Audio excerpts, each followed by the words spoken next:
Serendipias, la ciencia de la cadena SER.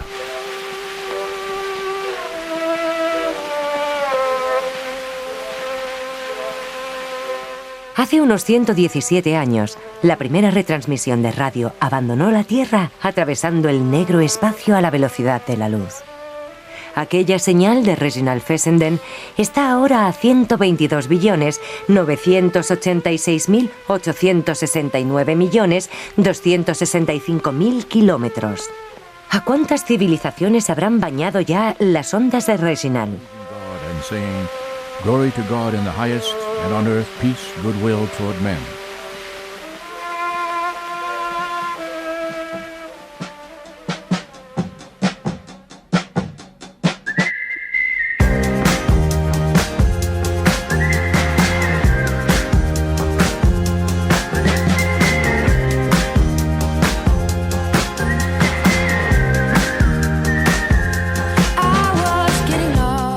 ¿Hay alguien ahí afuera?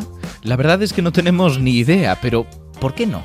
Existen una infinidad de mundos como el nuestro, con suerte incluso menos hostiles, incontables oportunidades para que la vida se desarrolle en ellos o entre ellos, cabalgando el hielo de los cometas, como si tomaran un tren a ninguna parte.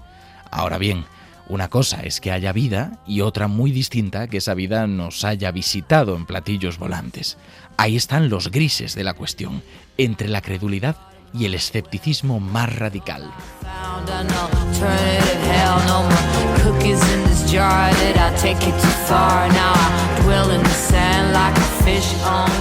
El espacio es enorme, absolutamente inabarcable. Recorrer sus distancias es toda una inversión y hasta la luz podría tardar cientos de vidas en llegar de una civilización a otra.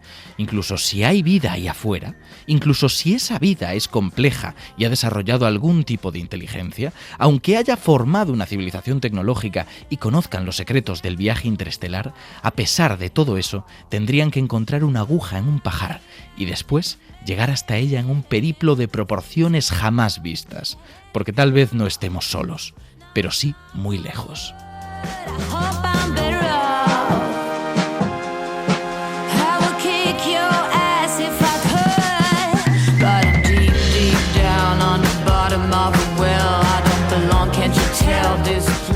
Ya que vamos a hablar de extraterrestres, teníamos que empezar esta sección, lógicamente, con Evelyn Segura y su paranormal, pero no tanto. Y Evelyn, te voy a preguntar lo evidente. ¿Alguna vez habías pensado en vida fuera de nuestro planeta? Hola Ignacio, ¿qué tal? Pues sí, la verdad es que sí. Mira, cuando me da por mirar las estrellas en esa, ¿no? durante la noche, pues aparte de que siento que somos súper pequeños, que somos insignificantes, pues claro, es que me parece muy arrogante pensar que estamos solos. Así que sí, me miro a las estrellas con respeto y además, te digo una cosa, de pequeña era muy fan de una serie de televisión que me marcó mucho además en la manera como veo el cielo nocturno. Y no te rías, pero lo que me encantaba era Expediente X. ¿Qué me estás diciendo? ¿Cómo has acabado aquí, desde allí? Bueno, mira dónde estamos. O sea, ya me gustaba lo paranormal y con el tiempo, bueno, he añadido conocimiento científico.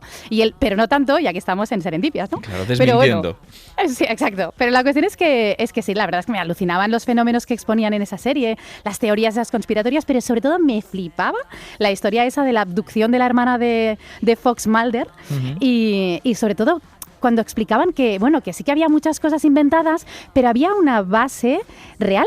Es decir, que habían algunos casos que estaban basados en hechos reales y eso engancha muchísimo y al final acababan haciendo que tú pensaras, tú mismo llegaras a la conclusión de que quizás sí que la verdad estaba ahí fuera. Evelyn, me estás preocupando muchísimo, a ver si te está afectando más de la cuenta la sección de paranormal. No te preocupes, que sigo cuerda y además muy fiel al criterio científico. Pero sí que es verdad que pues esos casos reales que estaban exagerados, pues me encantaban, esas historias súper llamativas y sobre todo aquellos que se basaban en avistamientos de ovnis.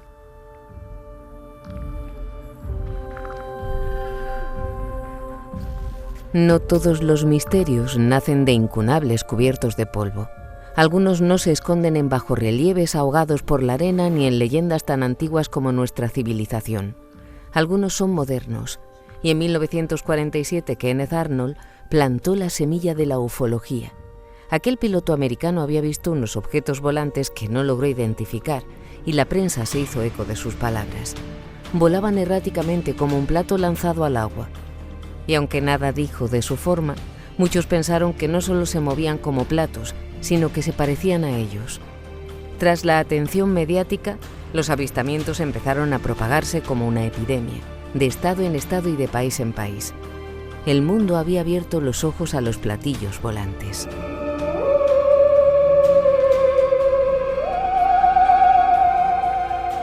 Bueno, menuda introducción con Kenneth Arnold. De todos modos, hay que tener cuidado con esto, ¿no? Porque testigos hay muchos, pero que inaugurar el fenómeno ovni no quiere decir que tuviera mucha razón con lo que dijo.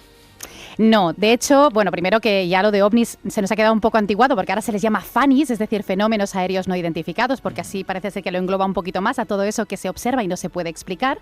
Pero sí que es cierto que la declaración de Kenneth Arnold pues tenía algunas incoherencias, ¿no? Los cálculos pues se sabe que no estaban demasiado bien, que no era el único que estaba sobrevolando la zona esa, y en cambio sí que fue el único que vio esos objetos extraños, que la descripción estaba mal. Vaya, y la cosa no está ahí, sino que la noticia se escampó como la pólvora por todo el mundo y el mundo le creyó. Claro, pero ¿qué es lo que vio entonces? Porque le creyeron porque algo habría visto. Sí, mira, hay bastantes teorías. En primer lugar, se creyó que era como un prototipo de avión, pero luego se vio que no, que las pruebas de ese avión no estaban hechas por la zona. También se pensaba que eran reflejos solares, meteoritos, incluso una bandada de aves, es decir, que se decía que eran pues como una bandada de pelícanos, concretamente, que volaban por allí y que él, pues bueno, lo confundió. Pero no eran ovnis ni era nada de todo eso. Y el problema es que ya la gente lo creía y había que desmentirlo, que menudo trabajo nos toca a los divulgadores, ¿no? Bueno, un trabajazo. Y además, espérate, porque esos platillos volantes de esas naves espaciales se supone que están tripuladas por alguien o por algo, ¿no? Por extraterrestres. Por extraterrestres. Oye, Ignacio, ¿tú cómo te los imaginas a esos extraterrestres? Yo la verdad es que apoyo todas las ideas fantasiosas, porque estoy aburrido de ver seres humanos con cuernecitos y con antenas. Y de color verde la mayoría. Ya, es que ese es el tema, no me convence. Me parece un poco imaginativo. Pues mira, de hecho viene de largo, ¿eh? Desde el siglo XII hay una leyenda que ya habla de hombrecillos verdes, los niños verdes de Gulpit, pero luego ya, bueno, entre la literatura y el cine la cosa se ha ido escampando. Pero lo del verde, se cree que esta elección de ese color se asocia con la bioluminiscencia, es decir, la capacidad que tienen los organismos vivos de emitir luz fría y que mayoritariamente esa luz tiene tonos verdosos. Así que es un fenómeno que puede parecer de otro planeta, pero que en la Tierra se produce. Como por ejemplo, no sé, ¿qué animal se te viene a la cabeza que produce luz? Las luciérnagas, por ejemplo, Bien. ¿no? Perfecto, brillan con luz propia estos animales, ¿no? A través de una reacción química, pero no son las únicas, son quizá las más conocidas, pero tenemos hongos, por ejemplo, que emiten luz. La noctiluca, que es un plancton que emite bioluminiscencia, esos colores azules en las playas de algunos lugares del mundo. De hecho, estuve hace unos días buceando por la noche y fue increíble el momento en el que apareció el plancton, porque movías la mano y salían chispitas. Era precioso. Ahora mismo me estás dando muchísima envidia, muchísima. Bueno, pero no te preocupes, hay que trabajar, así que se quite la envidia y síguenos contando cosas de alienígenas. Oye, pues estuviste con noctiluca, pero los tiburones también brillan, o sea, no te creas. Y bajo la luz ultravioleta no solamente brillan un gin tonic, sino que también brillan los escorpiones y los ornitorrincos. ¿Los ornitorrincos brillan? Brillan, o sea, este animal sí... Claro. ¿Qué le faltaba al ornitorrinco? Brillar. Pues, brillar, imagínate. Y es que han sido los animales reales, pero con características sorprendentes y de una belleza, digamos, alternativa, los que han alimentado nuestra imaginación para dar forma a los distintos extraterrestres. Y es que, te digo una cosa, no podemos imaginar nada que no hemos visto de alguna manera. Es decir, que creamos a partir de una base real. Estos seres de otras galaxias que hemos imaginado son una mezcla de fenómenos espectaculares, pero reales, eso sí, un poquito exagerados. ¿Tú sabes quién inspiró a Alien? La verdad que no tengo ni idea. Las ninfas de las libélulas, sobre todo el aparato bucal. O sea, estos bichitos que viven, la parte de ninfa, ¿no? La juvenil, vive en el agua, tiene un apetito voraz y se esconde así entre las hierbas y entre las algas del agua y espera al acecho que una víctima pase por delante. Para que no se le escape, proyecta su mandíbula inferior, que se le llama labium, que a veces está cargada incluso con unos garfios para atraparlas. Realmente, si esta ninfa la amplías, le haces a tamaño gigante, es tal cual la viva imagen del monstruo cinematográfico. O sea que ese polizón de la Nostromo tenía la boca de la ninfa, ¿no? Esa doble mandíbula extraña, esa cabeza redondeada. Es una ninfa. Y hay otros insectos que han inspirado a extraterrestres del mundo del cine. Men in Black, ¿te acuerdas? Me acuerdo de Men in Black, sí. Tenía unos cuantos extraterrestres. Pues el protagonista, el malo ese que se viste luego con una piel de un granjero pobre. Sí, ¿Qué animal horrible. era eso? Era asqueroso. No sabría decirte la verdad. Era una cucaracha. O sea, una cucaracha que si a tamaño natural ya nos da un poquito de repelús a ciertas personas, pues imagínate convertido en un insecto gigante. Incluso yo creo que ella lo sabía y por eso se disfrazó, ¿eh? Pero lo de las cucarachas, quitando si nos gustan más o menos, son animales increíbles. O sea, son consideradas, las podríamos considerar de otra galaxia, ¿eh? Porque tienen una capacidad extraordinaria para comprimirse. O sea, pueden resistir esos pisotones que se les quieren dar a veces. Lo resisten porque pueden aguantar hasta 900 veces su peso corporal. Y si les diseccionas la cabeza con mucho cariño, pueden sobrevivir unas semanas, pero no porque les falte la cabeza, sino porque no tienen boca para alimentarse y mueren de inanición. O sea, imagínate hasta qué punto son resistentes. Claro, el cerebro, entre comillas, que tienen, eso da igual. El problema es no comer. Exacto. Lo que me estoy fijando es que todos estos ejemplos que das, evidentemente, son del mundo animal y significa que nuestra imaginación, que es muy limitada, cuando tiene que pensar en alienígenas, tira de lo que conocemos, ¿verdad? Hombre, por supuesto. Tú imagínate, no sé, ET es el más conocido de todos. ¿Qué propiedad tenía ET? ¿Qué hacía con ese dedito luminoso que tenía? ¿Qué es lo que hizo? Conectó dos seres vivos, ¿no? También, por ejemplo. Y curó la herida de ellos. Exacto, sí, era como esa conexión sanadora. La cicatrización. Si te muerdes la lengua, nuestra lengua cicatriza a una velocidad increíble. Es la parte de nuestro cuerpo que cicatriza más rápido. O sea como si tuviéramos que ET está inspirado en una lengua. En nuestra lengua o en los tiburones, que tienen una capacidad increíble de sanar las heridas y además con una precisión milimétrica. Pero, si te digo, ¿tú eras fan de Bola de Dragón? Lo vi poco, fíjate. ¿En serio? Sí. Pues tienes que verlo. Eso marcó muchas generaciones. Pues Piccolo, que era un hombrecillo así verde, evidentemente verde, cuando le amputaban un brazo por una batalla de las suyas, le volvía a crecer. Es decir, tenía regeneración de tejidos, como las colas de las lagartijas o el ajolote, que a mí me alucina, porque puede regenerar extremidades, pero también pulmones, ojos, médula espinal, cerebro, corazón. O sea, flipante. Que es un anfibio mexicano, ¿no? Para que la gente se haga una idea. Como una salamandra que no llega a ser adulta del todo. Tiene forma así como un dragón, casi en chiquitín. Evelyn, cuéntanos algún otro, uno para terminar, que se nos va acabando el tiempo. Mira, yo creo que cuando pensamos en extraterrestres, sobre todo les otorgamos una característica muy importante que los engloba a todos, sean peludos, calvos, grandes, pequeños, da igual.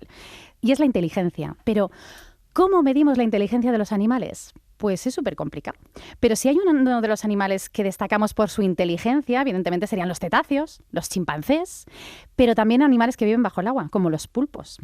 Y hay uno que a mí me encanta, que son las sepias. ¿Tú sabías que hay un tipo de sepias que saben decir mentiras? ¿Qué dices? ¿Cómo mienten? Que mienten porque engañan, o sea, la capacidad que tienen de cambiar de color y de textura, pues simulan ser hembras por un lado y por el otro lado machos. Entonces, por el lado que quieren cortejar son machos guapetones y por el otro lado, pues hembras un poco rarunas que despistan a los otros machos. Hembras inofensivas, ¿no? Para que no le ataquen los otros machos. Alucina. Para saber mentir hay que ser muy listo, ¿eh? Desde luego.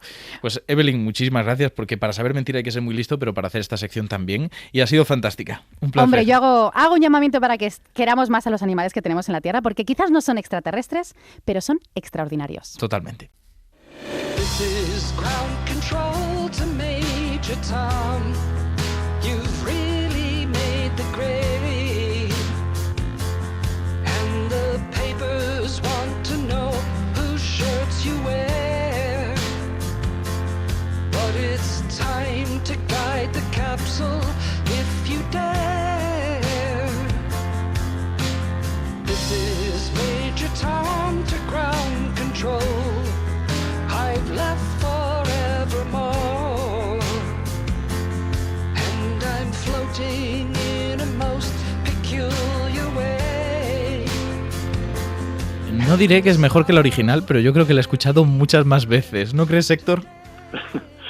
Sí, además es una adaptación brillante, porque la canción original es muy melancólica, tiene un final triste y un poco trágico, y yo no sé si es la canción que yo elegiría para cantarla estando en el espacio, ¿no? Pero en este caso Chris Hadfield, el astronauta, hace una adaptación para cambiarle un poco y que no tenga ese final trágico y bueno, y que sea más agradable de cantar. Claro, porque para quien no lo sepa, esto que estamos escuchando se ha grabado en la Estación Espacial Internacional. Vamos a escuchar un poquito ese guitarreo.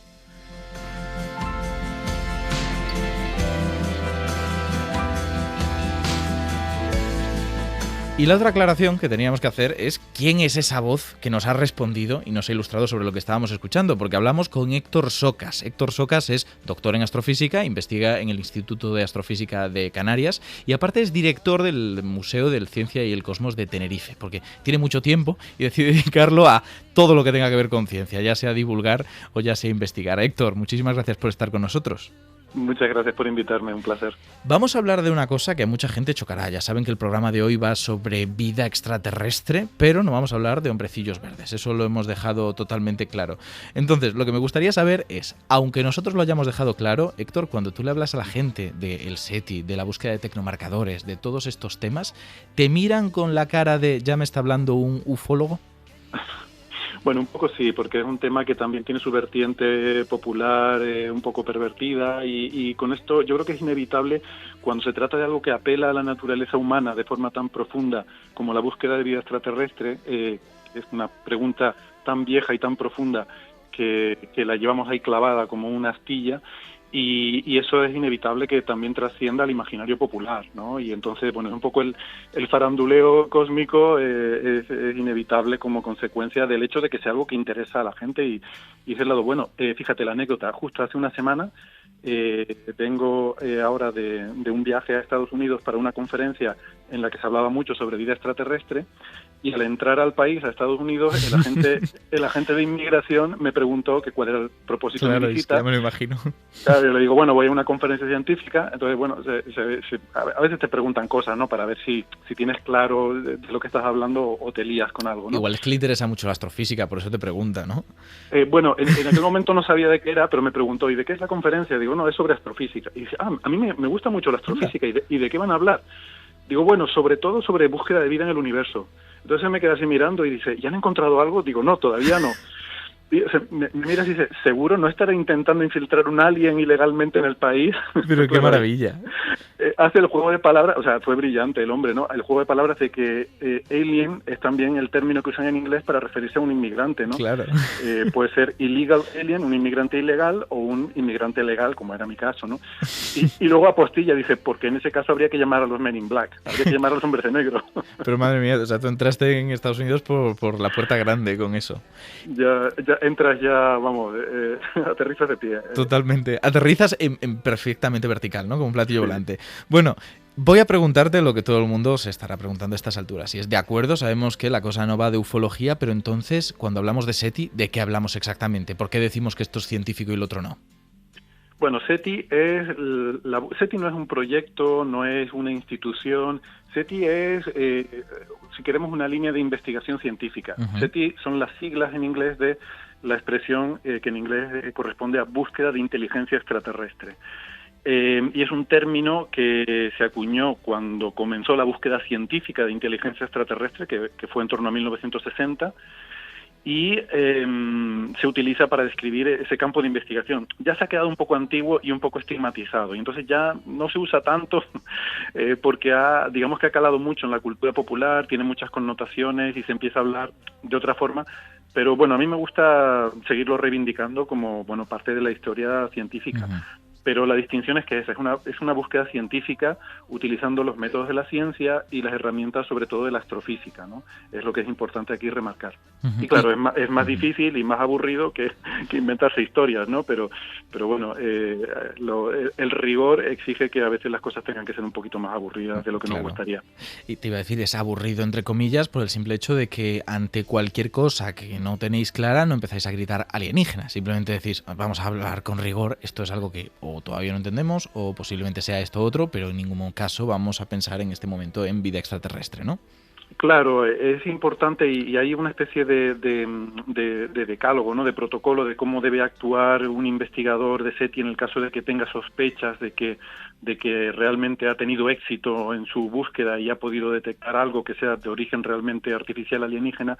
Y ese protocolo empieza con asegurarse muchísimo antes de hacer ningún anuncio público, tenerlo todo muy claro y muy bien contrastado, porque es un tema, esto es el pastorcillo y el lobo, ¿no? Es un tema que se presta mucho al sensacionalismo, al amarillismo, Y cuando hablas con la gente, sobre todo con los pioneros que empezaron a trabajar esto en los años 60, es un tema que les preocupaba mucho, porque además coincidió con el pico de popularidad del fenómeno OVNI en Estados Unidos, que empezó después de la Segunda Guerra Mundial, a final de los 40, y tuvo su auge en torno a los años 60, que es cuando realmente SETI también tiene su época dorada, ¿no? Cuando algunos de los investigadores más prestigiosos y de las mentes más brillantes estaban realmente interesadas en este tema.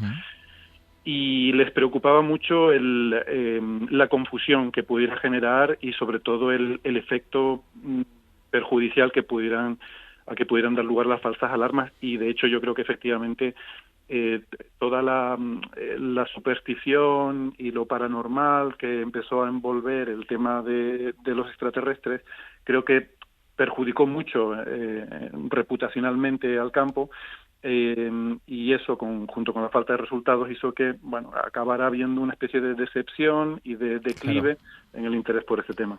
Esto me lleva a otra pregunta, porque me hablas de esta perspectiva histórica de todo lo que se ha hecho bajo el nombre SETI, y quiero preguntarte si consideras que siempre se ha tenido, ¿cómo decir?, la misma dirección, las mismas intenciones en estos proyectos, porque cuando echamos la vista atrás y vemos intentos de contactar de los años 70, 80, me transmite que esas señales que mandábamos al espacio como botellas a la mar eran casi más poéticas que intentos claros de contactar con algo, más como intentar que la especie humana estuviera bajo una misma bandera. Sí, esto es así. Y yo creo que los intentos que se han hecho de enviar algún tipo de señal siempre han sido más una celebración de la humanidad o algo como una intención, como dices tú, más poética, y que tiene que ver con SETI es de las pocas, desde luego en ciencia, es de las pocas cosas que te pone a la humanidad frente al espejo. O sea, uno realmente solo se mira al espejo y se adecenta y se cuida cuando vas a interactuar con otras personas. Como vimos en la pandemia, por ejemplo, cuando uno va a estar encerrado en su casa, si uno no se autodisciplina, no se impone una cierta disciplina de higiene y de cuidado, pues es posible que dejes de vestirte, de afeitarte, de cortarte el pelo, llega un momento pues de cepillarte los dientes, entras en una especie de descuido personal, ¿no? Y yo creo que la humanidad está un poco en esa fase de descuido personal porque vivimos en un aislamiento como humanidad y no nos miramos a nosotros mismos como humanidad. Sin embargo, SETI sí que nos pone frente al espejo, ¿no? Y nos dice, ¿cómo quieres ser visto? Claro.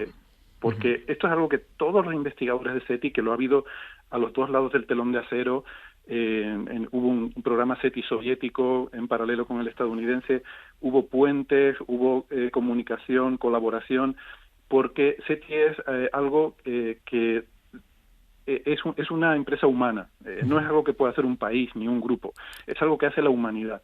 Si un día recibimos un mensaje, no irá dirigido ni a Estados Unidos, ni a Europa, ni a Rusia, irá dirigido a la humanidad. A pesar de lo que digan las películas, no irá dirigido necesariamente a Estados Unidos. Y eso se transmite muy bien, por ejemplo, en sonidos como los que tenemos del disco de oro de las Voyager, que podemos pinchar ahora, y donde escucharemos voces de gente en distintos idiomas.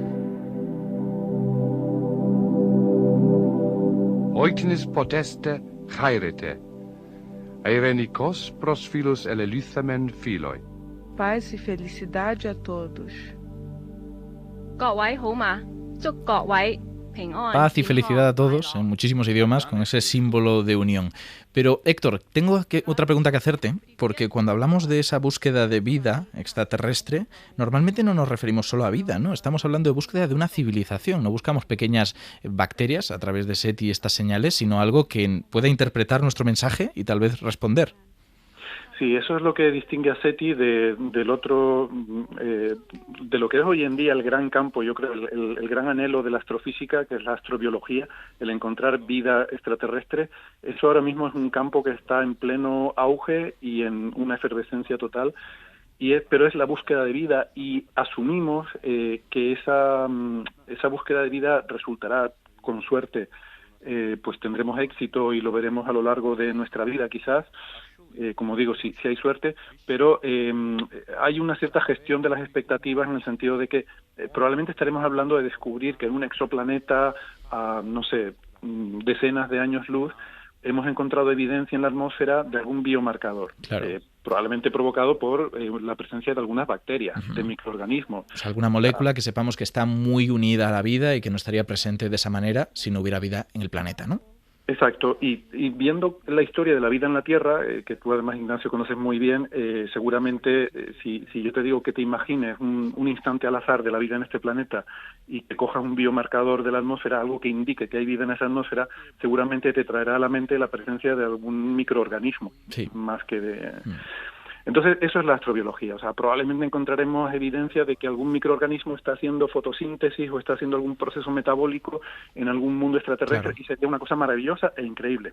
Pero eso no sería SETI. SETI sería una parte mucho más concreta, que es decir, como tú bien dices, buscar una civilización tecnológica con la que podamos, idealmente, establecer un contacto, o quizás, que yo creo que es por lo que a lo mejor yo personalmente tendería más, por una especie de arqueología espacial, porque no solo es difícil coincidir en el espacio, sino también en el tiempo. Entonces, el encontrar otra civilización y que justo estén vivos al mismo tiempo que nosotros, Claro. teniendo en cuenta estas escalas de tiempo de miles de millones de años de un planeta, pues a lo mejor eso es igual, pues posiblemente sea difícil, pero a lo mejor podemos encontrar restos, una especie de arqueología tecnológica que nos indique que en algún planeta hace, qué sé yo, millones de años quizás, alguien, pues por ejemplo, puso muchísimos satélites en Claro. órbita de ese planeta, y esos satélites todavía están ahí. Por ejemplo, es un tema que a mí me apasiona mucho, ¿no? Porque además incluso llamamos cementerio a la órbita en la que poblamos los satélites que ya desechamos y los tiramos a ese cementerio. Y me parece que sería cerrar un círculo maravillosamente poético el que cuando encontremos restos de alguna civilización antigua extinta, encontremos su cementerio, ¿no? Totalmente. Mira, te voy a poner un ejemplo, porque esto que estás diciendo, hablando de tecnología extraterrestre, que tal vez en algún momento encontremos, que nos indique que por ahí, en algún momento, hubo una civilización, puede que a la gente le esté recordando esta noticia que en algún momento se ha hecho viral. Una sorprendente revelación hicieron astrónomos de Harvard. Concluyeron que el único asteroide cósmico que ha llegado a nuestra galaxia es una nave espacial diseñada por una civilización avanzada que tiene como misión explorar nuestro sistema solar. Hablemos un poco de esto, Héctor, porque creo que es una noticia dada de la peor manera posible, ¿no? Sí, madre mía, no sabría por dónde empezar. Últimamente la expresión astrónomos de Harvard sale mucho en los medios de comunicación. ¿Verdad que sí? Sí, bueno, esto es una noticia que tiene su origen en el descubrimiento del primer objeto interestelar que encontramos en nuestro sistema solar. Se descubrió en 2018. Es un objeto que está un poco entre un asteroide y un cometa, que lo pillamos ya además saliendo, con lo cual fue muy difícil observarlo. Salía pues a gran velocidad, más de 80 kilómetros por segundo, y lo pillamos ya más lejos de la órbita de Marte y saliendo hacia fuera del sistema solar, ¿no? Pero analizando su trayectoria pudimos certificar que ese objeto venía de fuera de nuestro sistema solar. Que es normal, es lo esperable. El Sol se mueve a algo así como 30 kilómetros por segundo por la galaxia, y de vez en cuando es normal que nos tropecemos con trozos de roca, trozos de hielo que están por ahí flotando en ese espacio. Es normal, pero hasta ahora no habíamos, por lo menos, tenido evidencia de ninguno de estos objetos que hayamos dado con él. ¿Qué pasa? Que siendo el primer objeto interestelar que encontramos, es normal que tenga algunas peculiaridades, y este objeto tenía algunas peculiaridades, pero tampoco nada para volverse loco. Digamos que tenía unas características, como digo, que algunas de ellas nos dirían que es un asteroide, mientras que otras nos dirían que es como un cometa.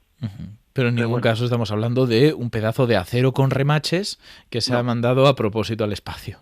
No, no hay ninguna razón para pensar eso. Lo que pasa es que hay un astrónomo, además un astrónomo muy evidente, muy eminente, que en aquel momento era además el catedrático, el jefe de astronomía en Harvard, que pues él tiene la idea de que ese objeto realmente era, pues eso, un resto de una nave extraterrestre alienígena. ¿Por qué? Realmente no tenía ninguna base para ello, pero él lo pensaba, pues por una serie de cosas que él pensaba, que es legítimo. Yo defiendo su derecho a poder formular una hipótesis, que sé cómo funciona la ciencia, decir, bueno, yo creo, por lo que sea, tengo esta sospecha, y ahora voy a recabar pruebas para intentar, o evidencia o indicios que apoyen esa hipótesis que he formulado. Pero lo que a mí me parece incorrecto en este caso es que, bueno, este hombre utilizaba además su prestigio que había ganado con muchos trabajos anteriores de gran interés. Y que no estaban relacionados. Que no están relacionados sobre otros temas, sobre agujeros negros, que era su tema de investigación principal, sobre cosmología. Este es un investigador, Abraham Loeb se llama, que ha combinado su carrera últimamente, sobre todo, ha combinado trabajos muy brillantes y con los que ha obtenido mucho prestigio, con, sobre todo últimamente, verdaderas majaderías, pero que le han dado mucha proyección mediática y que le ha permitido vender su libro, un libro llamado Extraterrestres, sobre todas estas historias, que ha vendido como churros. Entonces, yo lo que quiero argumentar es, él tiene su derecho a formular una hipótesis y a buscar indicios que puedan apoyar esa hipótesis. Lo que me parece poco defendible o poco decoroso desde el punto de vista de un científico, y sobre todo en SETI, por lo que tú preguntabas al principio, es la frivolidad, el atrevimiento de salir al público a decirle, esto es una nave extraterrestre porque lo digo yo, que soy catedrático de Harvard. Claro. Y todo el mundo me tiene que creer, y entonces salen estas noticias, que son una majadería. Pues totalmente. Porque no hay ninguna razón para pensar que ese objeto lo sea, que a lo mejor un día se descubre que sí lo es, pero esto, yo siempre digo, si yo estoy de noche en casa y oigo un ruido en la terraza, puede ser que haya aterrizado una nave alienígena o puede ser que haya pasado un gato, ¿vale? Claro, y por lo que sea el gato es más probable. Es más probable. Si me preguntas, ¿tú puedes descartar que sea una nave? No, hombre, no puedo descartarlo, pero tampoco tengo ninguna razón para pensar que lo sea. Y con este objeto, con Oumuamua, ocurre algo así. No puedo descartarte que no sea una nave extraterrestre, pero tampoco hay ninguna razón para pensarlo. O sea, seamos un poquito serios. Claro. Pues es muy buena reflexión para terminar, porque por desgracia, Héctor, se nos acaba el tiempo de la tertulia, pero muchísimas gracias por haber estado con nosotros. Y quiero que te quedes un poquito más, porque vamos a pinchar un fragmento de un texto que es bastante inesperado, porque hablamos de un texto de 1854, que es Walden de Thoreau, donde no habla de nada relacionado con el espacio, pero ya ese filósofo en aquel momento transmitió una idea que nos acompaña desde hace tiempo, y es la curiosidad por encontrar otra civilización y otro pensamiento como el nuestro.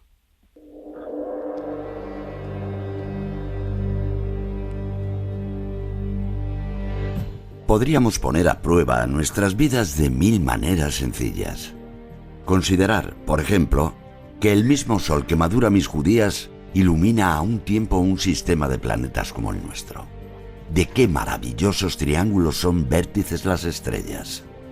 ¿Qué seres más diferentes y distantes contemplan simultáneamente, desde las numerosas mansiones del universo, la misma estrella? ¿Podría ocurrirnos un milagro mayor que el de ver a través de los ojos de otro?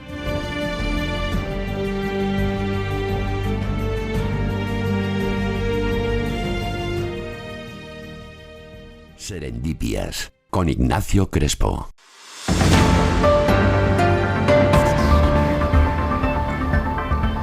Mario, ¿qué tal? ¿Has tenido algún encuentro con alienígenas últimamente? Bueno, pero es que nosotros mismos somos alienígenas para los alienígenas. ¿Qué? Claro, o sea, todos somos el alienígena de alguien. Por favor, trae las noticias. Vale. Céntrate en tus noticias. Venga, de acuerdo. Otro día filosofamos. Pues traigo noticias inquietantes, Ignacio. Inquietantes y decepcionantes, porque resulta... prepárate. Resulta que los pulpos no son alienígenas. Vaya por Dios. Toda la vida pensándolo, y ahora nos llevamos un chasco. No, ahora en serio. Al parecer, hace unos años se hizo viral un estudio científico que sugería que los pulpos venían de otro planeta. O esa es la cantinela con la que se quedó la gente. Porque yo he estado ojeando la investigación y lo que dice realmente es que hace algo más de 500 millones de años la biodiversidad del planeta dio un salto brutal. A este fenómeno se le conoce como la explosión del Cámbrico y supuso que algunos animales, como los cefalópodos, que es la clase a la que pertenecen los pulpos, parecieran muy distintos antes y después de esta explosión de biodiversidad. Entonces, lo que propone este estudio es que unos virus llegaron poco antes de esto a nuestro planeta en un asteroide y la empezaron a liar que flipas, produciendo un montón de mutaciones y acelerando en definitiva la evolución. El caso es que el artículo no ofrece pruebas sólidas de nada de esto, por lo que no tuvo el menor interés para el resto de expertos, pero quedó vivo en el cosmos de Internet. ¿Por culpa de los periodistas un poquito? Bueno, de los internautas, diría yo, más bien. Ellos son soberanos, ¿no? Vamos a empezar ahora una pelea entre periodistas y científicos. No sé. Vamos con una noticia nueva. Venga, Vamos a ser pues majos. la otra noticia es que estoy indignado. Última hora. Mario está indignado. ¿Pero por lo que he dicho o por otra cosa? No, porque verás, yo estaba pensando de qué hablar en este boletín, porque como tú sabes, siempre me tomo muy en serio esta sección, me la preparo mucho, Ignacio, y el caso es que me acordé de que hace un par de años la Agencia Espacial China dijo que había encontrado una especie de cabaña en la Luna y que se iban a acercar a ver qué era aquello. Pero como no recordaba haber visto el desenlace, me fui a buscarlo y, bueno, era una piedra. Era una piedra. Era una roca, mejor dicho, una roca, ¿no? Mandaron el vehículo lunar Yutu 2, que supongo que en inglés es Yutu-2, que es más divertido, que tardó varias semanas en llegar para que nos confirmara lo evidente, que ni cabaña ni cabaño, que era una roca y encima más pequeña de lo que esperaban. Y yo te pregunto, ahora me toca a mí, ¿por qué nos hacéis esto, Ignacio? ¿Qué ganáis dándonos esperanzas Es que- al populacho para luego arrebatarnos? Queremos que nos hagáis caso los periodistas. Y esto es una relación malentendida, que los dos queremos estar juntitos. Tóxica, dirías Sí. tú, que somos la tóxica, el No, uno para el no otro. sabemos llevarnos bien, periodistas y científicos. Esta es la excepción. Bueno, no, claro, o sea, estamos uniendo dos siendo los alienígenas, familias. puede ser. Estamos siendo los alienígenas de otros De alienígenas. otros alienígenas. Muchísimas gracias, Mario. Gracias a ti, Ignacio. Hasta la próxima.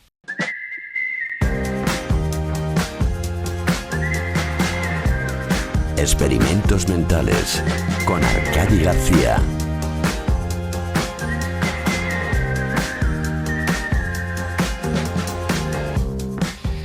Veníamos de hablar de extraterrestres y yo creo que este tema para experimentos mentales da mucho juego. ¿Qué tal, Arcadi? Hola Ignacio, ¿qué tal? ¿Cómo estamos? Muy bien. Pues yo estoy completamente en desacuerdo. Con todo, en general, por Con todo. defecto. Sí, soy... no es mi palabra favorita. El opositor por profesión. Exacto. No, pero yo sé que siempre vengo con marcianadas, con estas cosas así tan exóticas, y ya que este programa es de cosas exóticas y de marcianadas, pues yo he dicho, pues hoy vamos a hacer algo un poco más prosaico. A porque aquí disfrutar de lo estamos- banal, ¿no? Exacto, de la vida cotidiana. Porque estamos aquí hablando de encontrar vida en otros planetas, ¿no? En estrellas, en galaxias. Y aquí de lo que no se está hablando es de lo realmente difícil que es encontrar el amor. Desde luego no estábamos hablando de eso. No te puedo mentir. ¿Ves? Y yo aquí vengo a aportar. Y para aportar un poco a esta situación, antes de explicar cualquier cosa, dejadme que os ponga un poco en situación, ¿vale?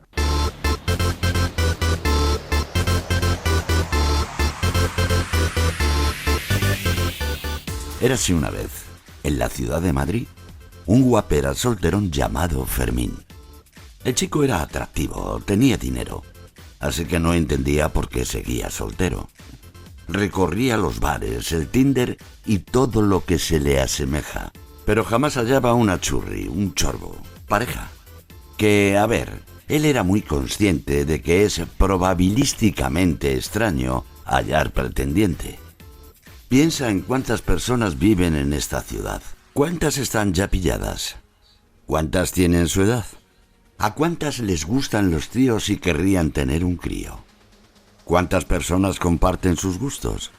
Y crucialmente para él, ¿cuántos tienen un buen busto? Fermín sabía que eran bastantes condiciones, pero bastaba con que hubiera una persona entre millones. Esta situación es imposible de explicar. ¿No se supone que hay 1000 peces en el mar? Arcadi, no tengo ni idea de lo que nos vas a contar. Breve inciso. Yo soy valenciano, no me pongáis estos temazos porque me vengo arriba, ¿sabes? Cuéntanos. Pues a ver, yo quiero hablar de encontrar el amor porque realmente encontrar pareja es muy parecido a encontrar vida extraterrestre, ¿correcto? De la misma manera que para encontrar pareja hay que encontrar una persona que cumpla toda una retahíla de condiciones, para encontrar vida extraterrestre también hace falta que se cumplan toda una retahíla de condiciones, ¿no? Hace falta pues que haya una estrella, que esa estrella tenga planetas, que los planetas puedan albergar vida, que se desarrolle, que esa vida sea inteligente, que desarrolle tecnología. Hay muchas cosas que se tienen que dar lugar. Pero claro, ¿cómo decirlo? Digamos que esa probabilidad, vamos a decir un número, 1 entre millones, ¿no? Vale. Pero claro, ¿cuántos millones de estrellas hay solo en la Vía Láctea? ¿Cuántos millones de años han pasado desde el nacimiento de nuestra galaxia? Con toda esa cantidad de oportunidades, tiene que haber sucedido más veces esto de que se desarrolle vida inteligente. Podríamos decir que ha habido tanto tiempo y tantos planetas ahí en las estrellas de la galaxia que las posibilidades, las papeletas, son muchas, por raro que sea ganar esa lotería. Exacto, y realmente con que una sola de esas estrellas haya desarrollado vida inteligente, que desarrolle tecnología y que además tenga como un cierto ímpetu colonizador, ¿correcto? Sí. Solo hace falta que una de esas civilizaciones lo haga para desarrollar un imperio galáctico en el que estaríamos ahora mismo inmersos y seríamos plenamente conscientes de él. Claro, si hace miles de años ya surgió tal vez una de estas y empezó a expandirse y se expanden de forma exponencial, ¿no? Como ese típico juego de las casillas del ajedrez. En el primero me pones un grano, en el segundo 2, en el tercero 4. Ya tendríamos media galaxia colonizada. Exacto, toda una explosión de población. ¿Y por qué no ha pasado? ¿Por qué no hemos detectado nada tampoco? Que estas... bueno, a ver, vamos a ser honestos. Esto no me lo he inventado yo. Esto es lo que se llama la paradoja de Fermi. El por qué no estamos en medio de un imperio galáctico. Aunque y el también por qué se llama Fermín, tu personaje, ¿no? Ahí, vale. Lo has pillado. Pero sí, y también otra pregunta es por qué no estamos detectando ni siquiera civilizaciones que no tengan afán colonizador. Pero bueno, las premisas son las mismas, ¿correcto? Es como tantas estrellas que hay, alguna tiene que haber desarrollado vida inteligente, tecnológica, etcétera, etcétera. Claro. Y claro, ¿cuál es la respuesta a esto? La respuesta a esto es que no la tenemos. Pero hay siempre muchísimas explicaciones de decir, bueno, pues igual es que las otras civilizaciones pues tampoco tienen tantas ganas de conquistar el mundo, o no desarrollan tecnología, o patatí patatá. Están de vacaciones, de bajona. Exacto, están de vacaciones, no les gusta. Yo lo entiendo, que inventen otros, ¿no? Pero claro, es lo que he dicho, basta con que una sola tenga un poquito de ese espíritu colonialista para jodernos la marrana a todos, básicamente. Claro. Así que una cosa de la que se suele hablar luego, una vez ya se agotan todas estas explicaciones, es que igual la solución a esto no es una cosa de azar o de probabilidades, sino que es algo más profundo. Y para ilustrar esto, creo que es mejor que nuevamente nos pongamos en situación de nuestro soltero Fermín.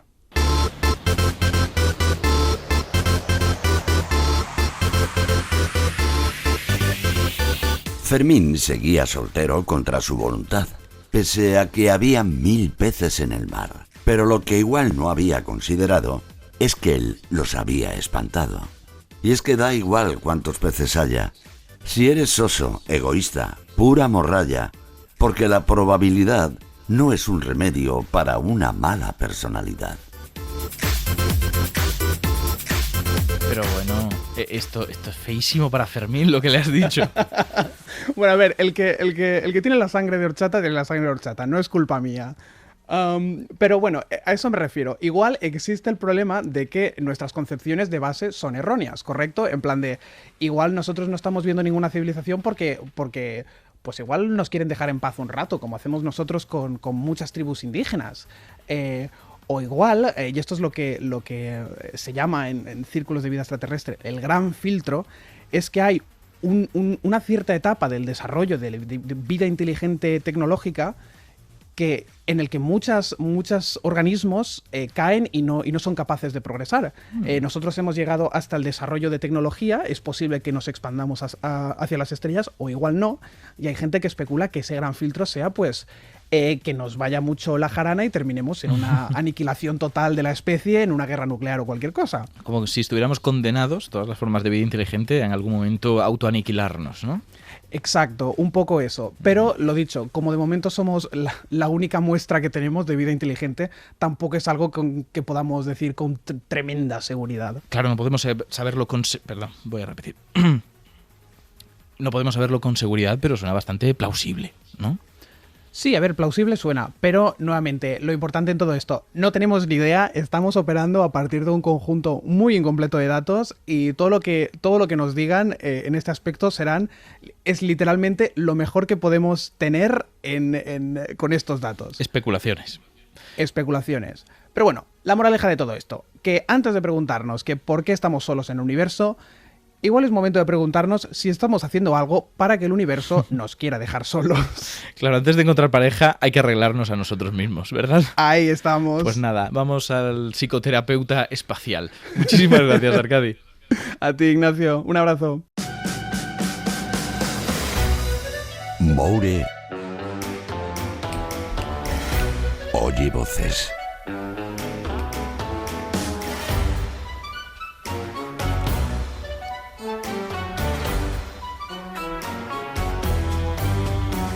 No sé si lo habréis estado escuchando en casa, pero mientras sonaba la sintonía estaba aquí Moure dando chasquidos con los dedos. Que encima no sé ni hacerlos bien. No, pero estabas muy metido en ello. Te veo implicado en la sección. Estoy implicadísimo en los efectos sonoros, ya sabes, o sea, alienígenas, hay que meter un poco de sci-fi. Vale, ¿y qué has preparado de sci-fi para nosotros? ¿Qué pregunta tienes? Pues tengo un montón de preguntas de extraterrestres porque ya te puedes imaginar que es un tema que da para mucho porque deja volar la imaginación. Así que si quieres sin más dilación, vamos a por la primera pregunta, ¿no? Venga, adelante. Hola Moure, una pregunta. Si hubiese vida en otros planetas, ¿habría solo 2 sexos como aquí o podría darse la situación de que hubiesen 3, 4 o 5? Esta pregunta es buenísima. Es buenísima, está preguntándonos un poco por triejas intergalácticas, poliamor en la galaxia. Pues fíjate, porque no hace falta irse a otros planetas para encontrar esto, porque en la Tierra lo tenemos. Tenemos algunos organismos con más de 2 sexos. Por ejemplo, tenemos a las amebas sociales Dictyostelium discoideum, que tienen 3 tipos sexuales. Algo que sería equivalente a los sexos que tenemos nosotros. No son sexos en sí, pero son algo muy parecido. Y en vez de tener machos y hembras, tienen tipo sexual 1, tipo sexual 2 y tipo sexual 3. Y cada uno de los tipos sexuales solo puede reproducirse con los otros 2, no con él mismo. No nos hemos roto el nombre, ¿no? Con la cabeza con el nombre de todo esto. No. Tipo sexual 1, 2. Es como mamá A, mamá B, mamá C, ¿sabes? Cuando hablamos de ameba, para que la gente se haga una idea, estamos hablando de un bichito pequeñito, ¿no? Sí, son microorganismos, pero en este caso son capaces de unirse y crean como una especie de macroorganismo que se va extendiendo, crea formas extrañas, a veces crea vértices. Son unos bichos muy peculiares que darían para un programa entero, porque son algo que estudiamos muy poco en el cole, en el instituto, incluso en la carrera de biología, y que son seres interesantísimos, las amebas sociales. Me lo apunto. Serendipias amebas, para otro día. Vale, te he dicho que estas amebas tienen 3 tipos sexuales, pero ojito que en los hongos existe un género que es el de Tricaptum, es que hasta los biólogos decimos mal los nombres científicos. Lógico. Tricaptum. Y en ese género de hongos hay más de 17.000 tipos sexuales. 17.000, pero los han contado. A ver, hay aproximadamente 17.000, pero sí, los han estimado analizando y haciendo cálculos con los alelos que determinan esos tipos sexuales. Y viendo la cantidad de alelos que hay, pues haciendo cálculos probabilísticos, sale que hay unos 17.000 tipos sexuales, lo cual es muy útil para evitar la consanguinidad, porque piensa que los hongos pues son seres que tampoco se pueden mover del sitio, pueden ocupar ciertas superficies ahí con sus hifas y ya está. Entonces, ¿qué pasa? Que tienen ciertos problemas para encontrar pareja. Claro, que por lo que sea, viviendo tan cerca de tus parientes, el incesto es muy fácil. Entonces, ¿qué pasa? Que si tú tienes solo 2 sexos, pues las probabilidades de que puedas reproducirte bien con quien tienes al lado solo es del 50%. Es decir, por ejemplo, tú y yo no podemos reproducirnos. Claro. ¿Vale? Entonces, en su caso, al haber tantos tipos sexuales, las probabilidades de que con quien esté a su lado sea compatible, que no sea de su mismo sexo, y que no sea de su mismo sexo, es muy alto. Y que además, al no ser de su mismo sexo, es más probable que no esté emparentado directamente con él. 17.000, yo sigo sorprendido. Es una pasada, menudo Tinder tendrán. Súper complejo. Qué barbaridad. Venga, vamos por otra pregunta. Venga, dentro. Hola Moure, ¿qué tal? Tengo una pregunta. Si los extraterrestres existieran, si hubiera vida en otros planetas, ¿tendrían forma humana? ¿Serían como nosotros o serían verdes y con tentáculos? Estás a punto de cargarte todo Star Trek, ¿verdad?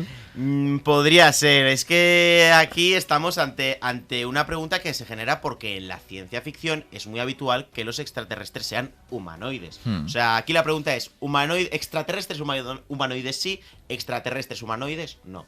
¿Tú de qué eres? Yo, extraterrestres humanoides no. No, es que a ver, claro, en las películas, en las series se usan extraterrestres humanoides básicamente para que los puedan hacer actores humanos y sea más barato. Para ponerle una nariz falsa o cualquier cosa y listo. Sí, de hecho habría un poco 2 tipos de extraterrestres humanoides. Estarían los que ya son humanos tal cual, como Superman, por ejemplo, que es un extraterrestre, pero es un tío buenorro de Kansas y es hasta blanco y de hecho en su planeta hablan inglés. Pero cuando sale Marlon Brando en las antiguas o Russell Crowe, que es su padre en las nuevas, Está hablando inglés en Krypton, el pavo, Perfectísimamente. Vale, y luego están los que tipo, pues, Star Trek o Babylon 5, que les ponen un poco de chopete en la cara, un poco de purpurina y ya venga, extraterrestre. Esto es real. Vale, ¿esto podría pasar?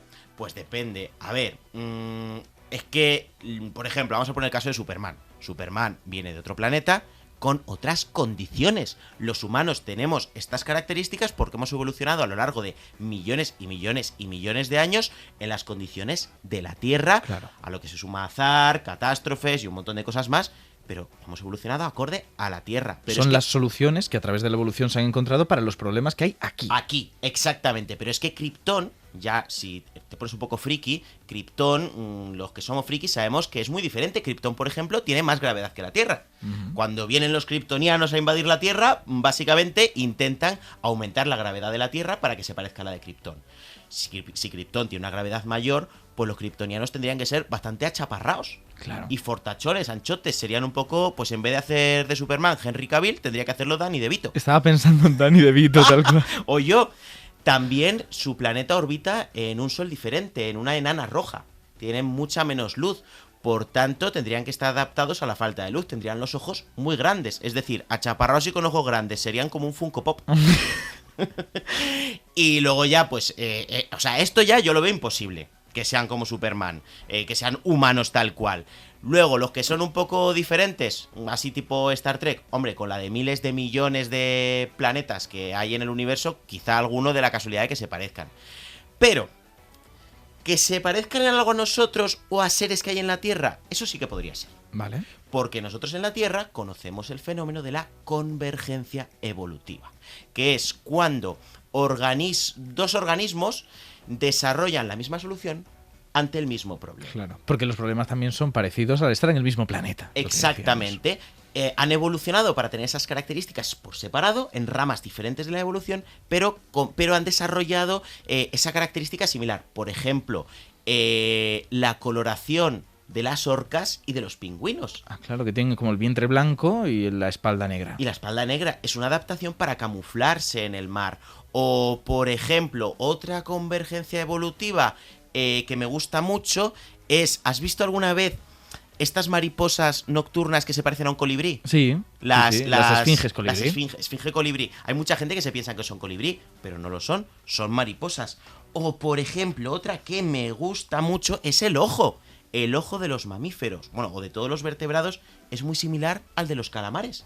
Y han evolucionado de forma completamente distinta. Y por dentro son anatómicamente iguales. O sea, que si yo hago el árbol genealógico que nos une a nosotros con los calamares y voy hasta el antepasado común que tuvimos hace muchísimo tiempo, ese antepasado no tenía ojos. Es que, de hecho, los ojos han aparecido más de 40 veces a lo largo de la evolución. 40 veces en un rato. Sí, a ver, diferentes tipos de ojos, pero 40 veces. Es decir, que la convergencia evolutiva es un fenómeno que es muy habitual en la Tierra y probablemente, si hubiera otros planetas similares a la Tierra, pues por convergencia evolutiva podríamos encontrar seres quizás no iguales o incluso muy parecidos a los de la Tierra, pero sí con estructuras anatómicas equivalentes y similares a las que tenemos aquí. Por ejemplo, ojos. Pues muchas gracias, Maure, por explicárnoslo y te dejo que vayas a ver Doctor Who o lo que quieras para ver alienígena. Hoy no hay recomendación. Mira, es que pensé que la recomendación, siendo de extraterrestres, podía ser hacer temas de radioaficionado, que se buscaban señales en su momento. ¿Sabes? Lo de radioaficionados era un poquito incel. Es que ¿sabes qué pasa?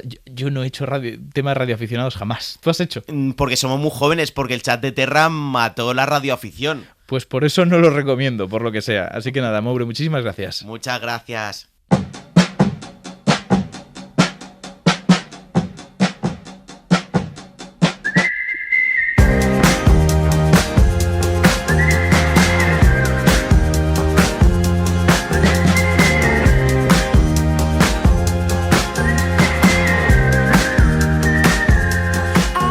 Somos tan limitados que aunque nos pusieran una forma de vida ante nuestras narices, no sabríamos reconocerla. Es evidente que podemos identificar un cuervo, un dálmata o incluso una ameba, pero todos ellos son ejemplos terrestres, nietos de un mismo antepasado que apareció hace unos 4.000 millones de años. Conocemos un caso de los muchos posibles. Queremos extrapolar la variabilidad humana a partir de una pequeña y endogámica familia. ¿Hay vida en un cristal? puede crecer ordenándose en un universo de creciente desorden. ¿Y qué hay de los virus? Para las definiciones más finas de vida, está claro que son seres inertes, pero representan esa incómoda frontera que amenaza nuestra capacidad de reconocer la vida. Y eso, que todavía solo hemos mojado los pies en el inmenso cosmos de ahí afuera.